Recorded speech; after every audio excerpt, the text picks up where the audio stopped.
today, su- supporting children's mental health and emotional well-being in and through education in context of conflict and protracted crises.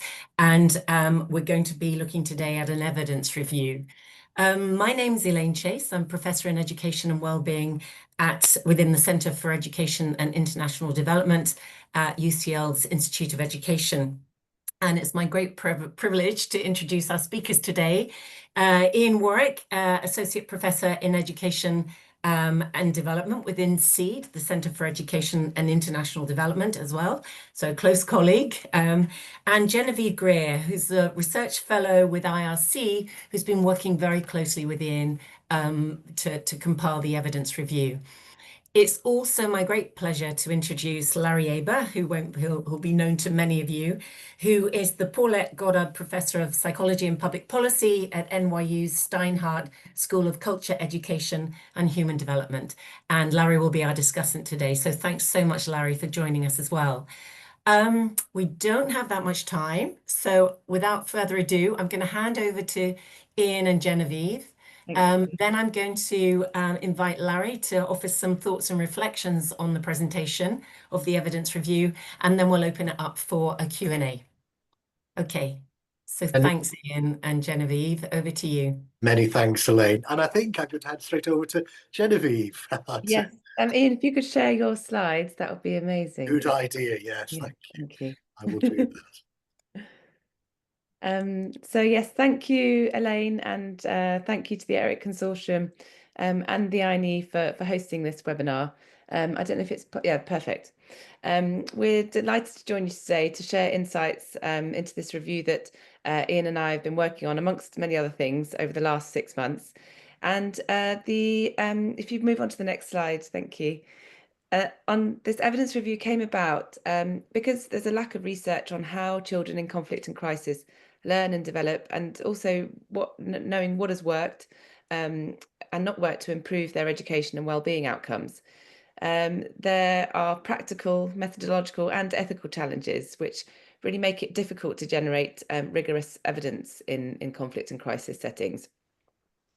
And in recent years, we've really seen an increase in the number of studies in the field, but the body of evidence is fragmented and siloed, especially because of this topic, which spans a number of disciplines across health, mental health, humanitarian and education fields. And so it's sometimes hard to assess progress or take stock of what we know. And among the studies we reviewed, we thought it would be helpful to look at this through an educational lens. If we can move on to the next slide. Bear with me. And to provide a bit of background, 1 in 5 individuals in conflict-affected settings are estimated to have mental health problems. And so while conflict and crisis disrupt education, education can also contribute to mental health issues, and it can also have a role in supporting mental health and well-being. But the fragmented nature of evidence on that support hinders our understanding of the contributions that education can make to respond to and promote to children's mental health and well-being. However, as we know, children in these contexts are not a homogeneous group, and existing evidence, such as that was by UNICEF in Ascenti, shows how the prevalence rates range considerably across studies. So, for example, for post-traumatic stress symptoms, it can range from 19 to 53%, or for anxiety, 9 to 32%. And this really reflects the differences in context, exposure, subpopulation groups, but also the study designs. And this variation really highlights the complexity of children's experiences, and also the urgent need for more age and context-sensitive evidence. And in terms of supporting mental health and well-being, education has a role to play, but it also has the potential to do harm. And Fuchs and Stringaris have cautioned regarding programmes focused on mental health in schools, how if there are unintended symptom deterioration, if approaches are scaled up, that could have lead to considerable harms at scale. And to provide a little bit of context, this image here is a photograph I took in the Democratic Republic of Congo 10 years ago, and written on a classroom door in conflict-affected Ituri province, it reads "Bientôt la fin de souffrance," which translates as "soon the end of suffering." And years later, I read a report that girls receiving scholarships in that same education programme had been attacked by boys who were frustrated and angry at being excluded from these scholarships. And this photo really makes us reflect on the unintended harm and potential ethical concerns that we navigate, I guess, as researchers, as practitioners or teachers, and also as learners.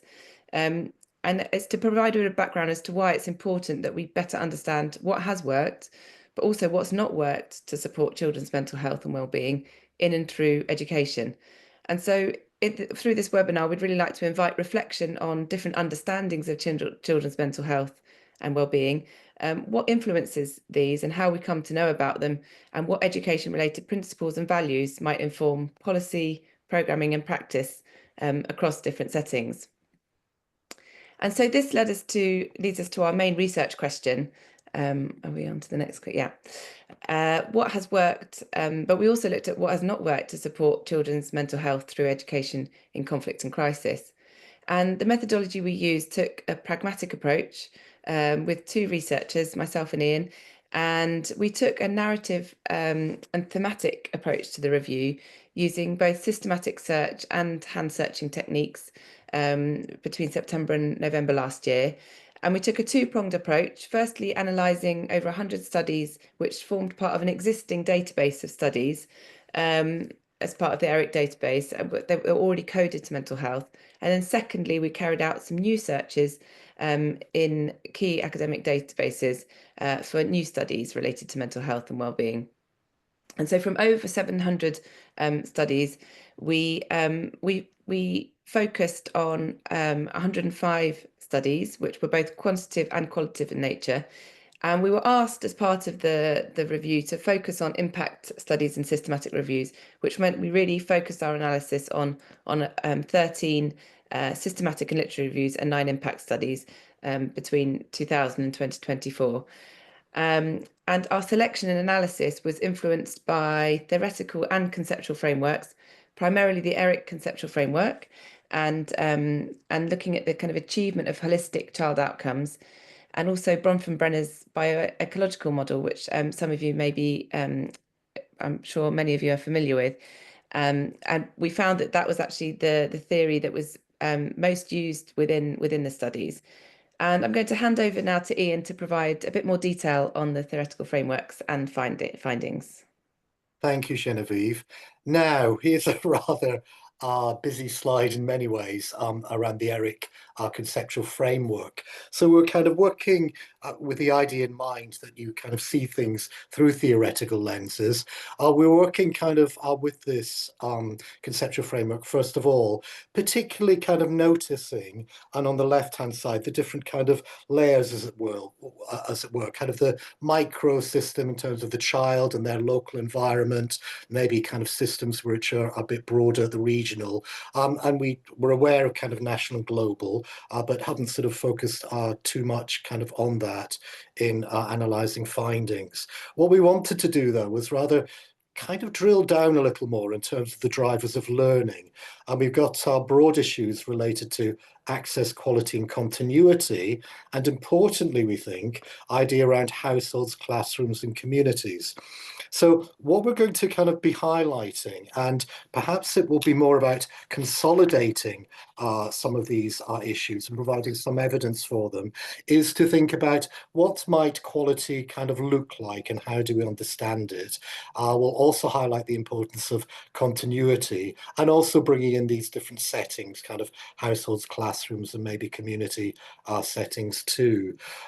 What we need to do, I've just gone back a slide, is to look at Bronfenbrenner's bioecological model, particularly some of its kind of later iterations around process, person, context and time, and just to unpack that a little bit. In terms of the person or the people, we've got the kind of child kind of centrally, but also we're aware of the other people in children's lives. And this kind of model, I think, is quite useful for placing our children's experiences and interactions centrally and thinking, given that, what is happening in terms of influences on our children's lives, wherever they are, but in particular in conflict, in these very challenging conflict and crisis settings.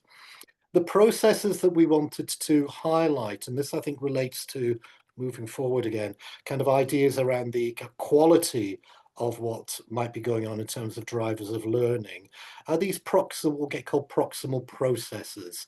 So these day-to-day interactions in which children are engaged, perhaps within classrooms, perhaps within households, maybe in other community settings, and which probably over the years become increasingly complex in terms of the numbers of players, the numbers of the issues that kind of animate children's and adults' lives in particular settings.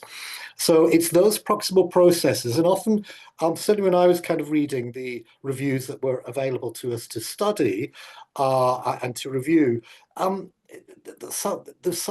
me as an educational person, there's a real lack of information about what was actually happening in the schools, what the programs looked like, how the experience of teachers in doing this, and when and where caregivers were involved, actually what was happening with them, how were they balancing kind of engaging children in discussions with their own kind of well-being, for example, and the same in terms of teachers as well. So I think it's just by focusing on these proximal processes that really helped myself, and hopefully Genevieve as well helped you, but begin to focus on the day-to-day issues that might and ways of interacting that might kind of build up into the sense of kind of quality and continuity. We're also aware in terms of contexts that these can vary remarkably. I mean, we use the kind of phrase kind of conflict and protracted crises, but they can look very different depending on the sort of conflict that's happening, the protraction in terms of protracted crises and such like. And this leads us into another consideration about time and the importance of considering how are children's interactions, how are they developing kind of over time? What implications does that might have if ongoing kind of engagement with particular people and places and activities and ideas, maybe it is important that those happen over our time, and they're not just kind of one-off programs or projects or interventions, and then the children are kind of left to get on with it and maybe going back to kind of very challenging school contexts. So this is just kind of a way of beginning to unpack a little bit about what that access, quality and continuity kind of might look like, and also keeping in mind these longer term impacts or outcomes in terms of peace, justice, security, prosperity and environmental sustainability. We don't have much to say about those aside from saying that they are a bit further down the line than we were being particularly asked to look at. However, all that said, these are some of the promising approaches. And we've divided these up into who, where, what, and when. And this is the first few. Now, hopefully, these may not be particularly new or particularly startling in terms of what the themes that we're kind of drawing out. So it's more, I think, about kind of consolidating, I think, what we maybe already understand good practice might look like, but also getting a little behind that about the reasons why these things might be important and might be important, are more important, for example, rather than only involving children in an intervention. Why is it more important? Why do the outcomes seem better if teachers are also involved and also caregivers as well, which the evidence review is suggesting this. And for me, that relates, I think, back to the idea about children's proximal processes and the importance of those in and across different settings. So there's some alignment, and going back to the ERIC model, some coherency with regards to the experiences kind of children. It leaves a little bit unsaid in terms of, we'll come back to that, in terms of the professional teachers' professional well-being and kind of caregivers, their well-being as well, and their abilities and capacities to be involved. Where? Well, broadly, there's a clustering of studies in the Middle East. So in terms of, and parts of Africa, including Nigeria and DRC, we're aware that actually there are many other conflict zones and crises and settings globally. However, this is where the kind of studies clustered so far. Also, thinking about where, but more kind of at the micro kind of level, I guess it could be called, formal educational settings, so schools, and the sorts of practices that might be possible within those. Also, non-formal, which could include child-friendly spaces, for example, the sorts that Save the Children have and UNICEF and others been involved in. But also, as importantly, I think, informal educational spaces, so homes, community centres, and maybe that might include kind of religious settings as well, in which children participate. And it's taking these together that appears to have kind of a better, a more positive effect, rather than just doing an intervention in one or another. And indeed, in the child-friendly spaces, kind of looking at some of the writing on that, it really was quite difficult to understand what was going on actually in child-friendly spaces. Sometimes they were talking about artistic and creative activities, but those were rarely described, certainly in the reviews that we looked at. Genevieve, anything you'd like to add on that slide particularly? No, I think that covers some of the key points that that came out. Okay, great. I'll move on then to what are two broad areas. We're not going to do much distinction between them, kind of universal approaches which try and support all young people in their mental health and emotional well-being, but also targeted approaches which are for children who might be thought of as particularly at risk, and maybe support for those with problems. They are kind of different things, but I think kind of the general principle goes back to the idea of placing children's experiences and understanding centrally. And if they do appear, after kind of assessment of those, appear to be at risk, then it might be that a target approach will be kind of needed there, but it might work better kind of alongside something which is more universal. I mean, we're aware of the kind of ideas around stigma, for example, when you're targeting programs as whether they're prevention or for support at particular groups. So most of those that we looked at in terms of education-based interventions operate at the focused, non-specialized support level.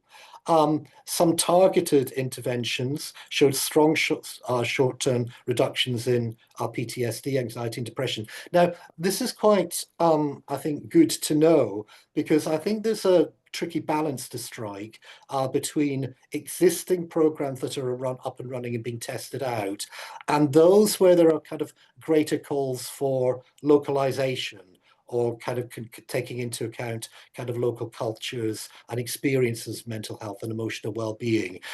So there are some that are around, that are available and quite general in nature. But I think, and Genevieve, correct me if I'm wrong, I think all the time the reviews were saying, okay, they're great, but you must, to an extent, try and localize them in terms of making them relevant to local circumstances. Would that be kind of right, cultural adaptation?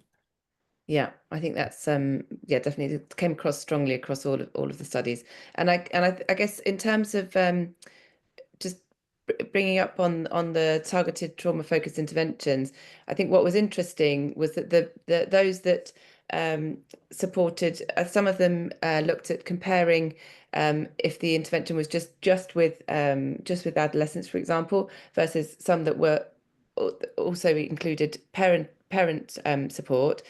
And that it was those multi-leveled interventions where they included also the parents that seemed to have improved outcomes on some of these things. And so that was I think that came across quite strongly. Thanks. And also trying to, in a sense, work with children and understand that their daily living conditions and living situations may be quite different from ours and from many others, but to think of that as their experiences. So again, understanding the world from the children's point of view, even though it may be a particularly challenging context. What came across too, in terms of the themes we're identifying, is that quite a strong, how to put it, a kind of a strongly designed program overall, but with opportunities for those carrying out kind of activities with children, a degree of flexibility in that, so that not trying to disregard the professional expertise of teachers, but to recognize that they, some maybe for better, some for worse, will have an influence on how these activities may be carried out. So things like culturally grounded methods, teacher-supported group work, and creative expression. And that came up quite a lot, ideas around creativity, although it wasn't always kind of explained as fully as it could. So certainly I was left with a number of questions about what those actually meant and what they looked like. In terms of continuity, when sustained relational engagement over time appears to be important. So kind of one-offs are probably not as effective as those which engage children over a period of time. But also, I think, sort of recognizing that if you are involving teachers and you are kind of working with them and training them to address some of these issues, and then you as a project disappear, you are actually leaving a bit of a legacy behind with the teachers if their professional expertise has been developed and they are able to continue to carry out some of the activities that were part of the program. So these are all sort of emerging ideas. I say, hopefully nothing kind of too new or startling, but it seems to us to kind of consolidate some of the things that we thought might be important. However, some persistent challenges.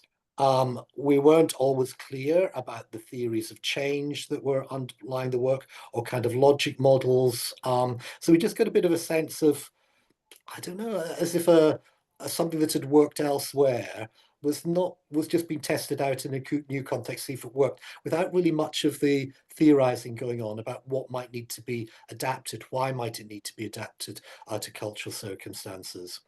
I found particularly very poorly documented interactions with and among those involved, children's caregivers, teachers. On a few occasions, we did this intervention, and you're left to kind of guess a lot, kind of what it looked like, what was actually kind of taking place. Genevieve, do you want to say anything in addition to that, and particularly the point of resilience, maybe? Yes, I guess so. Some of the persistent challenges is a number of studies sort of raised. I think one of the studies even called it the elephant in the room of being kind of trauma and religion, and that those interactions are often very important within the mental health and well-being of children in conflict and crisis, and maybe actually a cause of the conflict itself, and that there was a kind of disjuncture between children's mental health and well-being, and then broader considerations of religion's role as a supportive factor, but also as a potentially negative factor. So there was feeling that there's more research needed and an incorporation of religious actors within this space. And another thing that came out was that resilience is used as a much used yet contested term, and that there's different understandings of what resilience might mean. And for example, I think in the Middle East, there's resilience is often sometimes translated more as about a form of kind of resistance, and that leads us also to considerations of, well, where does justice and peace and concepts of peace come in with ideas of mental health and well-being? And that was definitely a sort of gap that was identified in the literature, and that links us to the conceptual framework, where if programs aren't considering these broader structural and historical kind of injustices, we can't support children's health and well-being and assume that will lead to social cohesion or peace or justice. So that was something else that came across. Thanks, Genevieve. And there are kind of many terms. I mean, even ideas around mental health. What does that mean? Or the word well-being or wellness, kind of, which is used. I mean, again, those need sort of discussion, I think, about what they mean to and the experiences of them once we understand a little more about the meanings attached to them. There probably could be done in terms of what's worked or engaging different ages of children, particularly early years. And then those maybe up to 10 and then maybe older up to 18, but also kind of the idea about how gender interacts with all of this, or displacement. It also seemed a bit vague in terms of the backgrounds and histories of the children and young people themselves.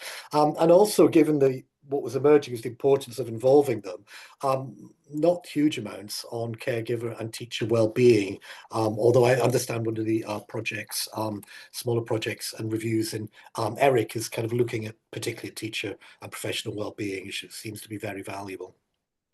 There were quite a big use of existing measures, but, and this is criticised by some, although others had done this, about validation of measures at the local level. And so that was, again, an idea that, well, this should really be happening, but isn't always happening. There was sort of sparse evidence on long-term impact, and given the importance of continuity, that seems to be particularly important to bring in to kind of evaluation designs. There were some ethical concerns around randomized controlled trials used in crisis settings, although I think there were some people who, I think, who were on a waiting list. They've been randomly allocated to waiting lists and then took part in the intervention. So there are kind of a ways around this, although what we might want to do is to think of a broader set of evaluation designs. So not necessarily those associated with kind of impact evaluations, but more kind of ethnographic and interpretive approaches, just to get at some of this level of detail about what's going on at a local level and what is happening and where people are in terms of their experiences and understandings. And also gaps certainly in cost effectiveness and age-specific outcomes. Okay, so we've got, these are some kind of, I'll try and go through these very quickly. Who? Engage those who are part of children's contexts, such as supporting caregivers and teachers. Initial focus on what the proximal processes are and seeking to engage with those and improve with those. Importance of identifying, engaging with religion, ethics, and local understandings of well-being and mental health.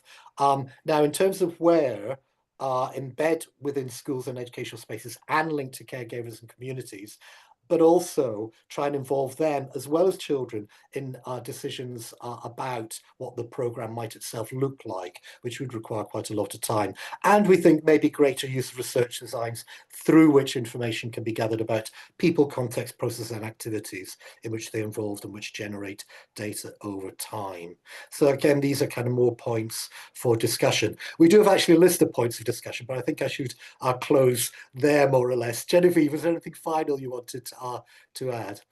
No, I think that's, I know, I realise we're up against time, so I think, yeah, it'd be great to move on to the discussion. Okay. And invite reflection from others. Thank you. Thanks, Elaine, for the time. Thanks so much, Ian and Genevieve. And having read the review, it's really hard to try and condense it down into just 20 minutes or so. Really, really rich and engaging set of ideas. And I think those discussion points that you raise at the end are really important ones to kind of, that we continue to work with as we kind of think about these ideas about well-being within these contexts. Larry, over to you. I'd like to invite any thoughts or reflections on what's been said. Thank you. Thank you, Elaine. Thank you, Ian and Genevieve, for a really rich review of the evidence.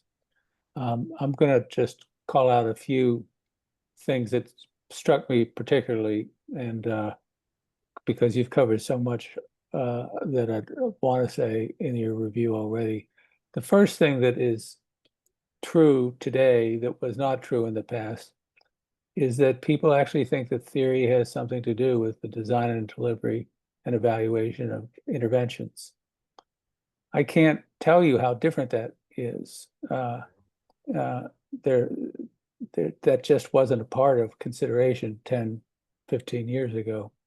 The social psychologist Kurt Lewin or Kurt Levine, depending on what country you come from, said that there's nothing as practical as a good theory. So I think that what theory, the Genevieve and Ian's emphasis on how fragmented the research is, fragmentation can only be overcome by theory. It can't be overcome by additional studies. Now, we need additional studies too, but I do think that Bronfenbrenner is a good inspiration for all that. Bronfenbrenner wrote, like Freud and like others, 3 or 4 different theories over. He's not a single theory guy. And the concentric circles of micro, meso, exo, and macro levels, processes, and systems is what he's most famous for. And I would call that his structural theory. And as our authors noted, it's the process theory that they're emphasizing and has been relatively neglected. And I simply couldn't agree more with Ian and Genevieve about the importance of proximal processes. Children live with what's in their face and what touches them. And so the proximal processes are critically important. Having said that, how are the proximal processes affected? And so the ERIC theoretical, or it's not a theoretical, conceptual framework is meant to be able to help people locate what they're doing in any part of that process. So for instance, policy and funding decisions flow down into access to educational experiences and on to children's development. And it wasn't Ian and Genevieve's remit to look at those policy and political economic influences, but those political and economic influences are just 2 steps away from the proximal processes. Anything you leave out of your consideration is error. You know, so we want to keep the big frame in front of us and then work intelligently within that big frame on detail. The second thing I want to briefly discuss is the research question. And Genevieve and Ian made a point to say, the research question is what has worked, not what works. And the distinction they were making there is what has worked is a humbler aspiration. It doesn't make a statement about its relevance into the future. It just says this happened well in this place at this time, doing it this way. And I applaud their humility. We also have to push toward what works, because what has worked might not be as useful in getting better interventions in front of kids as what works. And so that's bolder. We need both, but I think that their emphasis on which question are we pursuing, where are we in that, is very, very important. The big take home I get from Genevieve and Ian is that the combination of structured modules plus flexibility to adapt is what would be in the banner headlines of if this were a newspaper. And structured modules can be rigorously evaluated, and evaluated in enough places that we don't prove their generalizability, but we increase the probability that they're generalizable with adaptation. So adaptation makes structured models more generalizable, but harder to sort through. What time are we at? I have 1 or 2 more minutes. So I wanna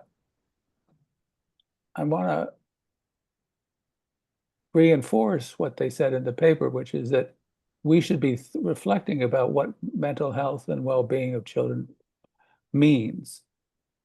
And that's a very controversial subject, intellectually and to some extent socially, politically. There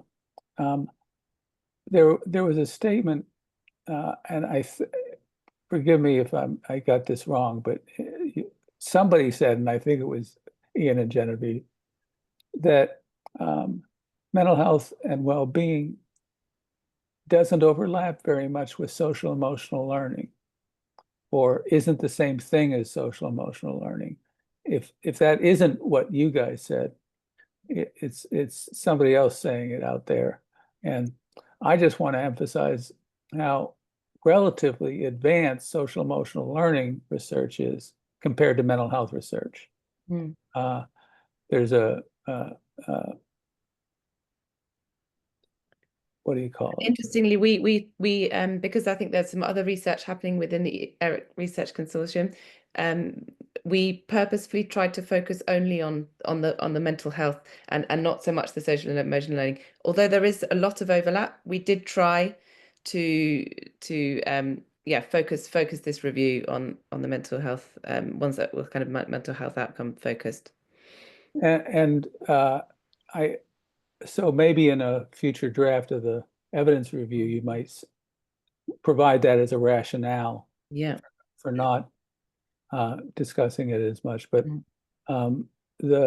what I think is that social emotional learning and development is the developmental part of a process where mental health, well-being, and emotional well-being is a product of that underlying development. And we shouldn't be putting them, it's like saying being a toddler isn't as important as being a preschool child.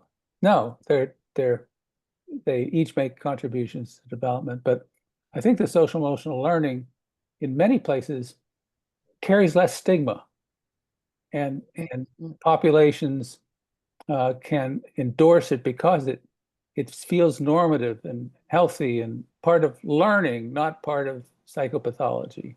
And even if we say mental health and well-being, we emphasize the health part.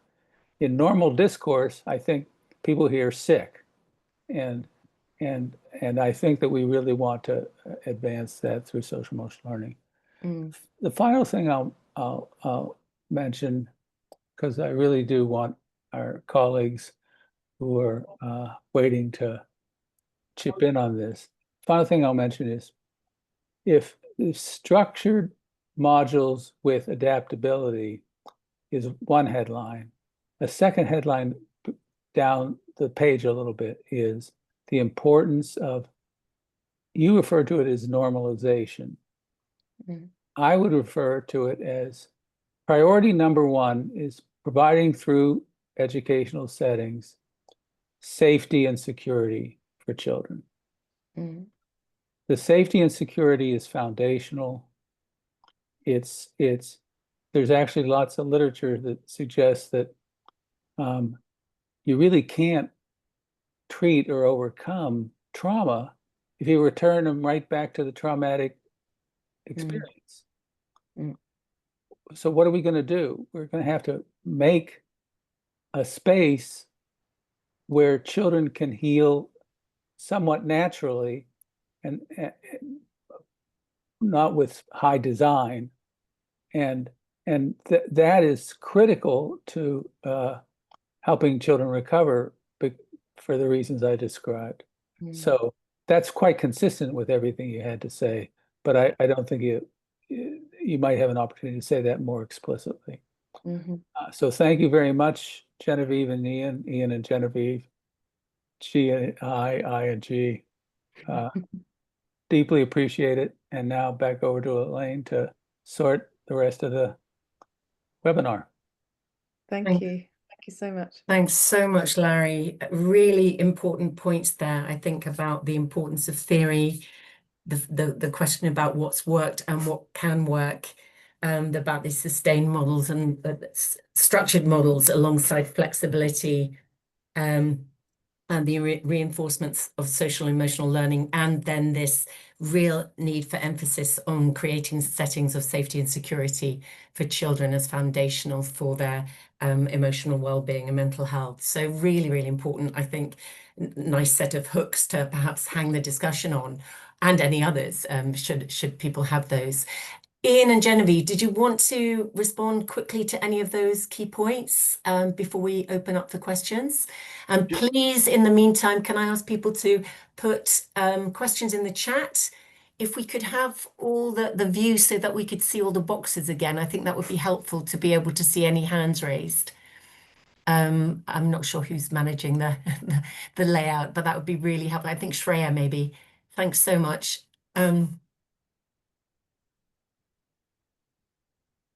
Great. Thank you.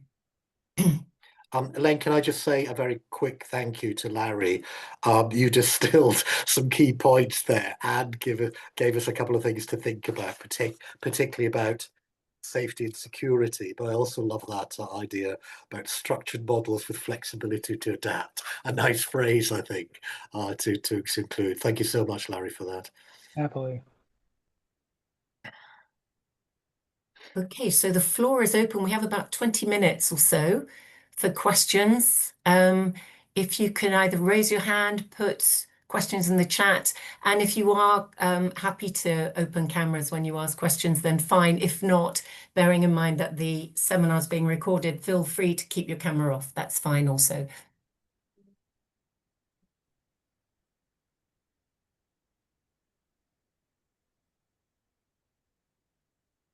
Maybe while people are thinking, What's good to do, Elaine? I was just going to copy our discussion points into the chat. Might that help? Okay, that sounds great. In case and maybe while people are thinking, I wondered whether you might I just wondered what the next steps might be in terms of this work now, or is that, if that's not putting you on the spot too much? Well, no, we've got a review to write for Education Conflict Review, an article for that, trying to, I mean, more words than we have today. So actually today has been very useful, particularly Larry's contributions to help sort of think what are the essential points that need to go into that 4,000 word article, kind of only those number of words.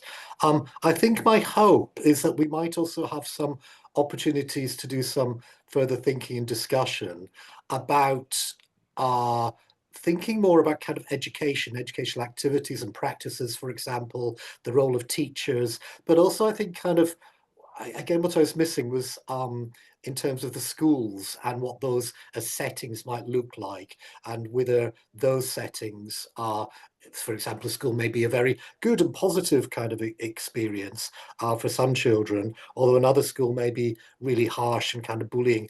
The kind of ways that those school context shape and influence. But I think, and I agree with Larry, the idea about well, it may not be called social and emotional learning, but how these activities which contribute and children learn from about things we call emotional well-being and mental health, kind of how those are shaped by particular school settings, the expertise or otherwise of teachers, parental engagement and involvement. So those sorts of things. And also, I think is a very really important point about safety and security. And that seems to be fairly foundational in many ways in terms of what we call kind of well-being. I mean, it's sort of, in a sense, before well-being, in a sense, that people have got to feel safe and secure. And Thank you. One of the we have sorry, Genevieve, we just have can I come back to you, because we have some questions now being generated in the chat, so maybe we'll go there in the interest of time. So the first question from Frederick Amondi is, do we put mental health in the category of traumatized as a result of conflict in their region?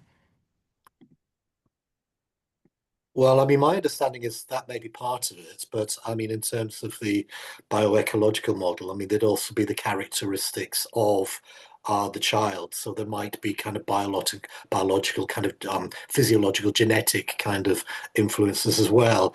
And it, who's to say whether there's a conflict in that area, kind of whether what the child, how the child would develop. I mean, it's a bit tricky, I think, for me to think of it only as a result of conflict in the region, but it's undoubtable, I think, that conflict does have an effect on mental health.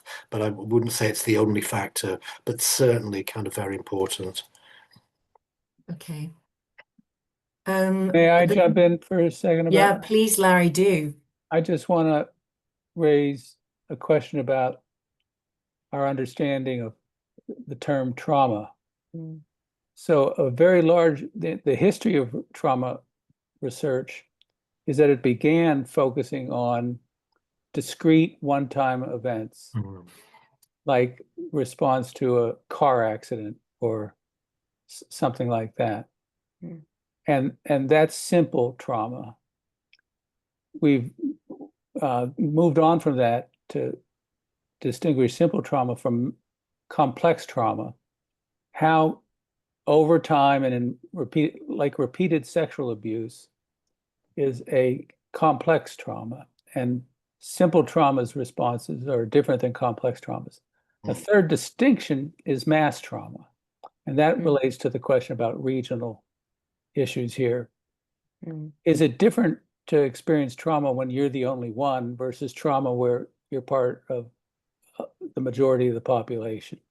So I think we have to be careful about the use of the term trauma to distinguish which of these different meanings we consider to be important for the question we're asking. Good point. Thank you, Larry. That's really helpful. Cassandra Chips Rainier asks, what strategies do you propose for supporting extremely vulnerable schools where the school itself is the only safe haven, especially in contexts where the legal system does not adequately protect affected/traumatized students? We might need to open this up because I mean, we've got nothing in our review which would focus on that. So I can't speak from the evidence for that review. So maybe I mean, I guess that's about this sort of the importance. I think what did come out was the integration with other sectors. So would be that child protection or other, the school is part of a sort of multi-layered system, and so integrating child protection and mental health systems within schools.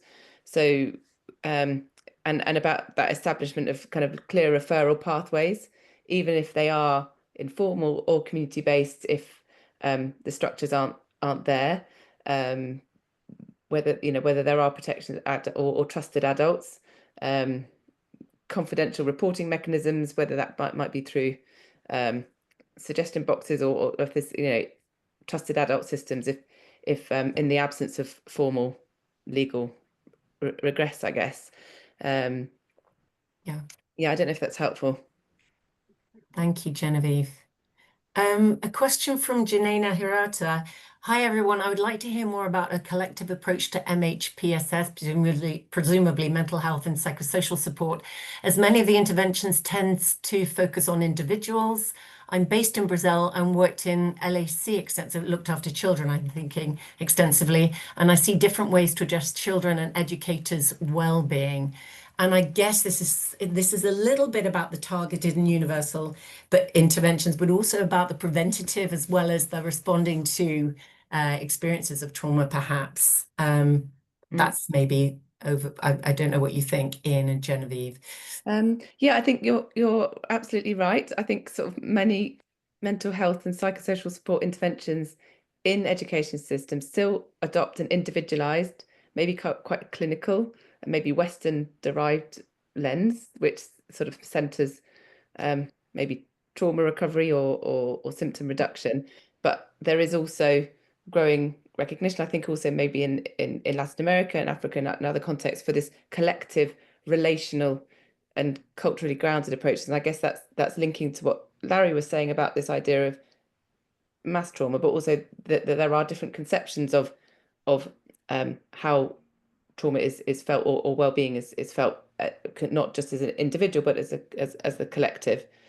So I don't know if that's helpful, but I think, yeah, also about this sort of mental health being understood as deeply interwoven, say, with land or ancestry or relationships and spirituality. So I don't know if that's helpful, but as kind of complementary to traditionally Western approaches to therapy or psychosocial support.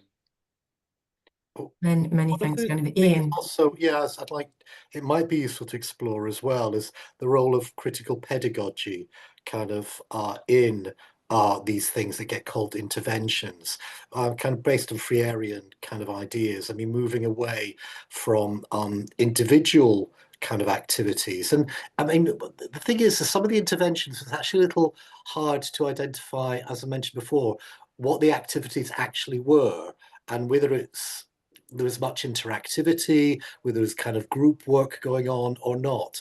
And I think at that level would be quite interesting. But I'm thinking if we kind of move along the line to kind of something which is more health promotion, kind of educational, around developing critical mental health literacy, then you could not only have kind of some individual engagement with the children, but also the critical bit is asking them to reflect on kind of issues that affect theirs and others' mental health and emotional well-being, and then working together to do something about it.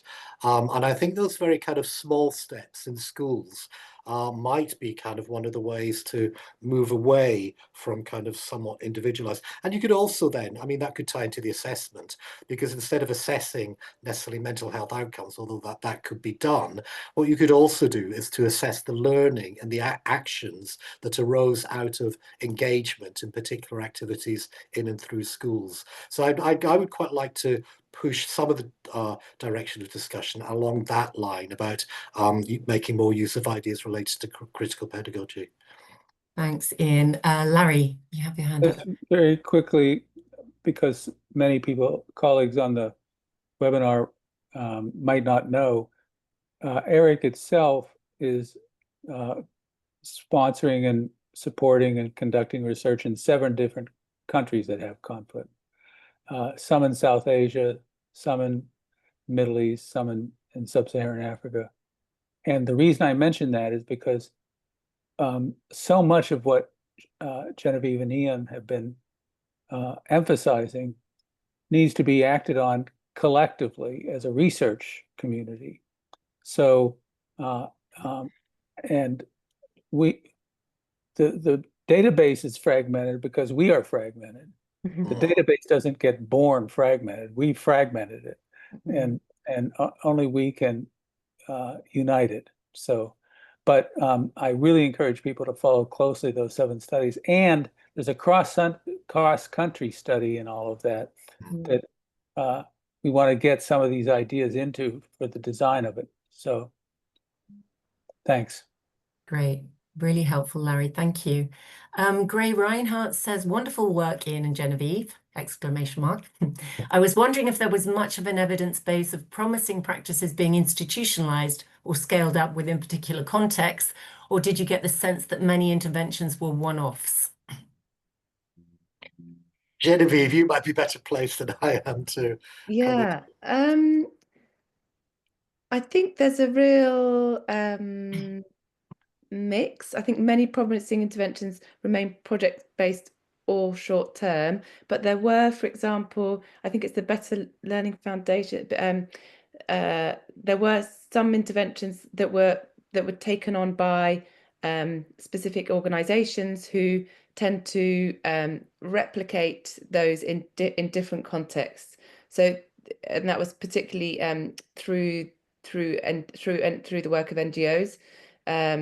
So yeah, there were definitely so the teaching recovery techniques, which incorporates teachers to provide cognitive behavioral therapy, CBT, were sometimes kind of donor driven and time bound, and sometimes unfortunately siloed from national systems, but I think there is still there is attempts to there is sometimes these exist kind of in parallel, but yeah, it's quite hard to assess the kind of sustainability or systemic change really of a lot of these. But I think some are more integrated into some of the more national teacher training frameworks. I think the Pachi program in Bangladesh, that one was also delivered by government with sort of para teachers at scale. So there were definitely some which are kind of embedded, and I think that's really where you'd hope that it isn't just about these individual interventions, but it is about those other levels and making sure that these are integrated within regional and national systems. I hope that's helpful. Great. Ian, anything to add, or shall I move on there? Quite a few more questions now. We've generated some energy. That's great. So Dennis Mwaka is asking, hi everyone, how do we consider ourselves working with government, brackets Ministry of Education, in order to put clear strategies in implementing mental health in school settings? Again, that's beyond the scope of this review. I mean, it sounds more like a question to those involved in the broader kind of ERIC program. But Genevieve, anything you'd want to say about that? I think it's a really vital and I guess strategic question. Working effectively with ministries of education to implement mental health in school settings, I guess it requires moving beyond those one-off projects towards this, systemic and sustainable collaboration. Yeah, it's tricky, and I guess it's about there needs to be more of an engagement from the earliest phases of design, not just a validation or dissemination, and about aligning those mental health initiatives with existing national policies, whether it be school health, inclusive education, or teacher training, and then I guess framing that mental health and psychosocial support as central to learning outcomes, not an add-on, which might maybe secure more buy-in. Yeah, I think there are some cases where, for example, like in Sierra Leone, there's mental health and psychosocial support has been integrated into national teacher training, and this maybe leads on as well to your point, Ian, about the health promoting schools. Well, I think that's right. I mean, I'm just looking down at Charity, sort of one of the last comments about the limits of what teachers can do, and then sort of going back up to Dennis's point about government. I mean, often this might be cross-ministry working, so it might be kind of working across education ministries and health ministries, and maybe others as well, like if there's a separate social welfare. That's quite challenging. I mean, particularly in my experience, because often health ministries are better funded than education. They often have a higher status, and yet it is in and through schools. Oh, and often those working in health don't have, how to put this, don't have a very sophisticated understanding of the complexity of schools. So part of the issue is like, oh, well, if it's worked in that school, this package of work, let's put it onto this other school, this other school, this other school, without recognizing actually schools will likely implement and be able to do things somewhat differently from one another. And there'll certainly be commonalities, but there are important distinctions and differences too. So I think it's kind of multi-sectoral working, and also I think finding out the sorts of evidence that might be persuasive for our particular ministers and those in positions of power. Some will be very persuaded by the sorts of findings we have from the impact evaluations and numbers and figures, and those tell their own story. But I think sort of complementing that with persuasive stories about the general themes and the principles that might be kind of helpful too. So I think it's quite a combination of things which are not easy to resolve, and there'll be some coherency and consistency across our different countries, but where the responsibilities lie and how to engage people kind of in those. I mean, for example, in some countries it might likely be the kind of wives of kind of ministers, for example, who might be interested in kind of work in these particular areas. I mean, that's certainly the case in some other kind of health issues. So I think sort of trying to bring these things together about what sort of information might be very useful for particular people in particular positions of power in terms of move the agenda forward, I think should be a key consideration. This sort of thing might be kind of useful for some, but ministers often prefer professional briefs and conversations on particular topics with particular individuals as well. So I mean that would be my response. There's no one solution will fix all, but I think it's partly to do with kind of engaging people in dialogue and discussion, and chiming in and fitting in with the kind of policy priorities that particular country might have in relation to our children's kind of well-being, whether that's through kind of health and or through education or through other ministries. Thanks very much, Ian. I'm conscious of time, and I know there are additional questions. They're just looking through them. They're looking at kind of quite specific things about the relative value of different settings, the relative value of working with different constituents of people. And I'm wondering whether, that might be something that we kind of take forward in future discussions, given that I think it's important that we end on time. So I'm going to close the seminar there. Thank you so much, Ian and Genevieve, for your really fascinating presentation. Thank you. And thank you so much, Larry, for the really kind of thoughtful response and the insights that you brought to the discussion as well. And thank you, everybody, for the fantastic questions that we've had. I think they've generated that they really show the level of interest in this area of work and the real need to continue these conversations. So thank you very much, everybody. Thank you, Elaine, for sharing us so well. Amen. Thank you. Thanks so much, Larry. Thank you, Elaine. Thank you, everybody.